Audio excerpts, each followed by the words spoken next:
The world's oceans remain the ultimate strategic battleground, where dominance translates into global influence. Today, the strongest navies, those of the United States, China, Russia, India, the United Kingdom, France, and Japan, possess unprecedented firepower, advanced technology, and vast operational reach. A full-scale naval war between these powers would reshape geopolitics, trade, and warfare in ways unseen since World War II. To understand such a conflict, we must first examine the current state of these naval forces, their strengths, and their vulnerabilities. The United States Navy stands as the undisputed leader, with a fleet larger and more capable than the next several navies combined. Its 11 aircraft carriers, each a floating city of air power, serve as the backbone of American force projection. These carriers are protected by guided missile destroyers, cruisers, and submarines, forming carrier strike groups capable of striking anywhere on the planet.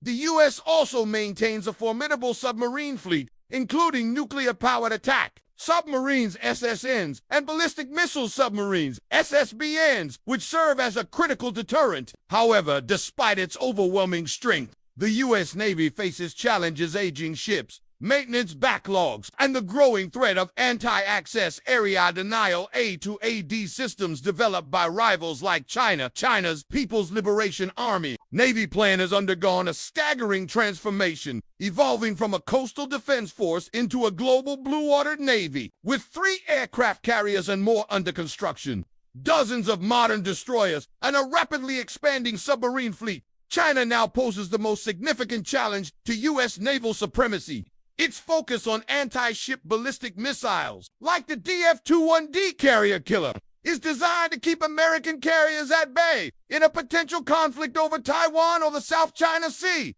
Additionally, China's artificial island bases in disputed waters serve as unsinkable aircraft carriers, extending its reach deep into the Pacific. Yet, China's Navy lacks real-world combat experience, and its ability to sustain prolonged operations far from home remains untested. Russia's Navy, though a shadow of its Soviet-era might, remains a potent force, particularly in submarine warfare. Its nuclear-powered submarines, like the Yasen class, are among the quietest and most deadly in the world, capable of launching long-range cruise missiles. Russia's surface fleet, however, is in decline, with few modern destroyers and a single, often troubled aircraft carrier. Where Russia excels is in asymmetric warfare, deploying advanced anti-ship missiles, electronic warfare, and coastal defense systems to offset its smaller fleet.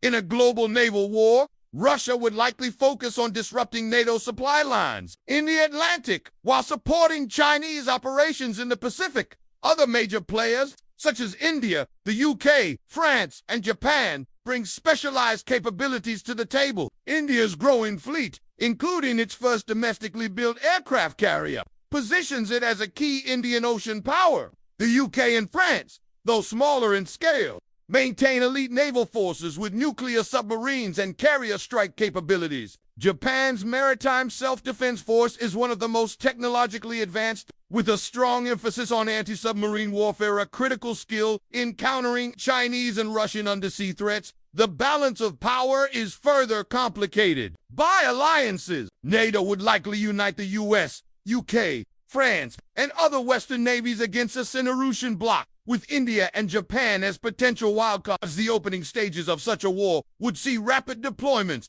preemptive strikes, and a desperate scramble for control of vital sea lanes. The next section will explore how the initial battles would unfold, focusing on key flashpoints like the South China Sea, the Atlantic, and the Indian Ocean. A global naval war would not begin with a single cataclysmic battle, but rather a series of rapid, coordinated strikes aimed at crippling the enemy's ability to fight. The most likely flashpoint is the South China Sea, where Chinese and U.S. forces are already in a tense standoff.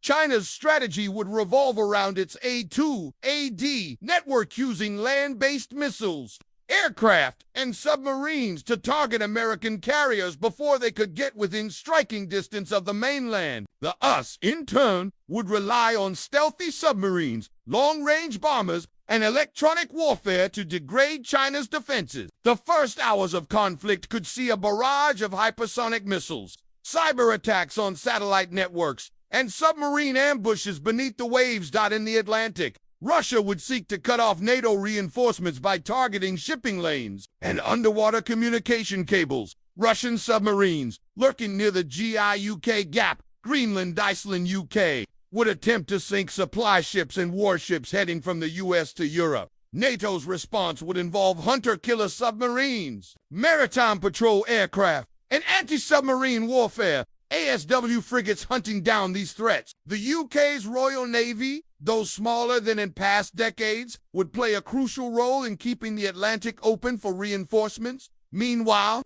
the Indian Ocean would become a battleground for control of vital oil routes. India, wary of Chinese expansion, might join a US-led coalition to blockade Chinese shipping through the Malacca Strait. China, in response, could deploy its growing fleet of Type 055 destroyers and nuclear submarines to protect its energy supplies. The risk of escalation would be high, as any disruption to global trade could trigger economic chaos, affecting nations far beyond the immediate war zone. The opening phase of the war would also see a fierce electronic and cyber battle. Satellite networks, crucial for navigation and communication, would be jammed or destroyed.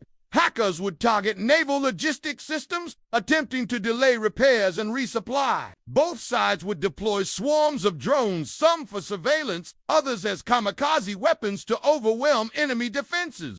The initial clashes would be brutal and decisive, with losses on all sides. The question would then become, who can sustain the fight longer?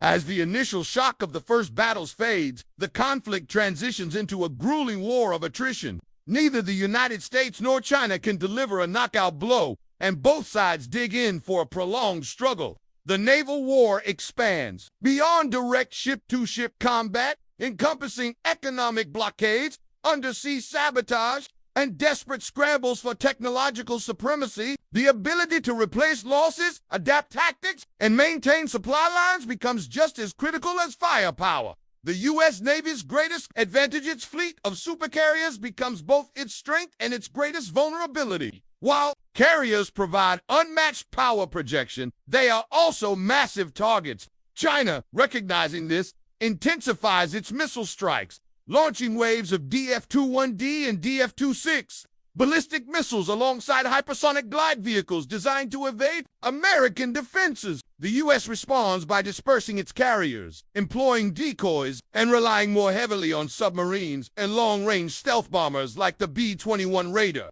Both sides engage in electronic warfare, jamming each other's radar and communications, turning portions of the Pacific into a digital no-man's land beneath the waves. The submarine war reaches a fever pitch. American and British attack submarines hunt Chinese and Russian counterparts, while diesel-electric subs from smaller nations like Japan and Australia patrol choke points, lay in ambushes. The stealthy nature of modern submarines means many engagements are fought blindly, with crews relying on sonar whispers and AI-assisted tracking to locate their prey. A single torpedo or anti-submarine missile strike can decide an encounter, sending hundreds of sailors to the depths without warning. Losses mount on both sides, but neither can afford to retreat. Control of the undersea domain means control of the war. Meanwhile, the economic noose tightens. The U.S. and its allies impose a naval blockade on China, attempting to strangle its access to oil and raw materials. China retaliates by targeting commercial shipping, mining key straits, and leveraging its Belt and Road infrastructure to reroute supplies over land where possible. Global trade grinds to a halt, triggering shortages of electronics, fuel, and food worldwide. Inflation soars, stock markets crash, and nations not directly involved in the war begin pressuring both sides for a ceasefire. But neither is willing to back down yet. Technological innovation accelerates under the pressure of war. Unmanned surface and underwater vessels, once experimental, now play critical roles. The U.S. deploys drone swarms to overwhelm enemy defenses, while China counters with AI-driven anti-drone systems. Both sides experiment with directed energy weapons, railguns, and even autonomous submarines. The side that can adapt fastest gains a temporary edge, but the other is rarely far behind. By this stage, the war has no clear victor. The U.S. retains superior naval power but cannot decisively defeat China without risking nuclear escalation. China, though resilient, cannot break the blockade or fully secure its sea lanes. Russia, suffering heavy submarine losses, begins to falter, while India and Japan emerge as pivotal swing powers, their allegiances potentially deciding the conflict's outcome. The final section examines how this devastating war might end and what the world looks like in its aftermath. No war of this scale ends cleanly. After months or even years of fighting, the global naval war reaches a bloody stalemate. The economic toll is catastrophic. Supply chains lie in ruins, oil prices have skyrocketed, and famine threatens regions dependent on food imports. Public opinion in the U.S., China, and Europe turns sharply against the conflict as casualties mount and victories prove fleeting. Diplomatic backchannels previously ignored now become the focus of desperate negotiations. The war likely ends not with a total surrender, but with an exhausted ceasefire. China, unable to break the blockade but unwilling to collapse, may agree to withdraw from some of its contested island bases in exchange for sanctions relief. The U.S., facing domestic unrest and a drained defense budget, might accept a compromise that allows China limited regional influence without full dominance. Russia, its navy decimated, could see internal instability, leading to a withdrawal from global power competition. Smaller powers like India and Japan emerge stronger, having played both sides carefully to secure their own interests. The geopolitical landscape is forever altered. The era of uncontested American naval supremacy is over, replaced by a fractured world where multiple powers wield substantial maritime influence. China, though battered, accelerates its military expansion, learning from its failures. The U.S. shifts toward a more distributed fleet, relying less on vulnerable carriers and more on drones, submarines, and mobile missile platforms. A new arms race begins, not just in ships and missiles, but in AI-driven warfare, cyber capabilities, and space-based naval targeting systems. The human cost is staggering.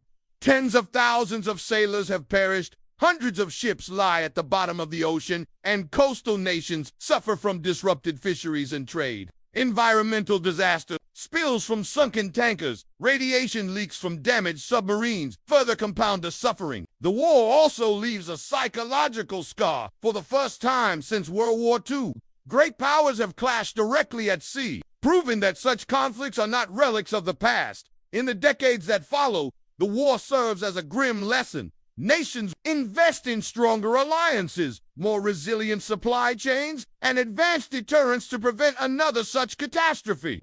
The oceans, once seen as a domain of freedom, are now heavily militarized, with rival navies patrolling in constant tension. The dream of global cooperation fades, replaced by a cold, uneasy balance of power where any spark could reignite the flames. The strongest navies of the world will rebuild, adapt, and prepare for the next conflict, because in geopolitics, peace is only ever a temporary ceasefire. Final thoughts. This hypothetical scenario underscores the terrifying reality of modern naval warfare. It would be devastating, costly, and unwinnable in any traditional sense. The best outcome is prevention through diplomacy, deterrence, and a shared understanding that no nation truly benefits from such a war. Yet as long as rivalries persist, the specter of a great naval conflict will loom over the 21st century.